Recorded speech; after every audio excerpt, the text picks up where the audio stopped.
5000 2000 பேருக்கு மேல தப்பிச்சாங்க. The public is saying இந்த இடத்துல தப்பிச்சு வேலையை பிச்சுக்கிட்டு இங்க அந்த சைடு போனாங்க. Okay, the public is saying the public is saying அதிகமா இருக்கும். இதுல இருந்து நாங்க வந்து ஒரு 20 பேருக்கு தூக்கி உள்ள லேடிஸ் எல்லாம் உள்ள விழுந்து அமுக்கி மேல ஒரு கும்பல் அவங்களை அமுக்கிட்டு போகுது. உங்க பேர் சொல்லுங்கண்ணா. கார்த்திக் அண்ணா who is a local public sir, we at least we lifted மேல மாடியில தான் சார் நின்னோம். அந்த மாடியில நின்னோம். I was watching the details from that from where I came down. We lifted lot of people. Lot of people broke this barricade. They went inside. If this is not there, more people would have died. இந்த இடம் இல்லைன்னா சாவுன்னு அதிகமா இருக்கலாம். இந்த இடம் இருந்தனால அவ்வளவு பேர் தப்பு. Because of this space only, little bit death has come down. இந்த இருந்த கூட்டம் எல்லாம் இங்க உள்ள வந்து எல்லாம் இதுல போட்டு அமுக்கி இதுல இறந்தவங்க ஒரு எனக்கு தெரிஞ்ச ஒரு 20 பேர். Which has caused the highest number of deaths, at least 20 years. உள்ள போட்டு மிதிச்சாங்க. அத்தனையும் தாண்டிக்கிட்டு போனாங்க. All thorny bushes, people just ran over the thorny bush.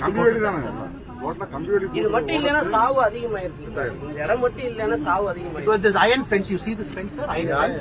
So it was all broken and barefoot they ran inside. You could see thousands of sleepers lying there. So the so-called injured, sir, only few people went to hospital. Many people went to their home directly.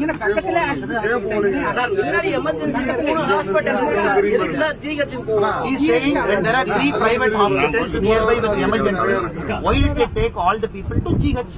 The local hospitals are not utilized properly.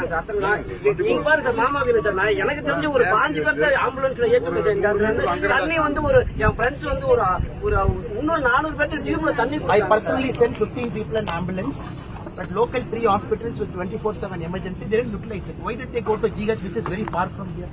ஆனா எல்லாம் மயக்கத்துல தான் sir இருந்தாங்க. அதுல ஒரு 4-5 பேர் வந்து இருந்தாங்க சார். ஆனா எல்லாம் அங்க நாங்க நியூஸ் எல்லாம் பாக்கலைங்க சார். ஆனா அங்க போக எங்களால பெரிய அது என்ன சொல்லவே முடியாது. State of descendants. So we are trying to. Thank you Anna. Anurag Thakur G அவங்க ஹிமாச்சல பிரதேஷ் முன்னாள் அமைச்சர்.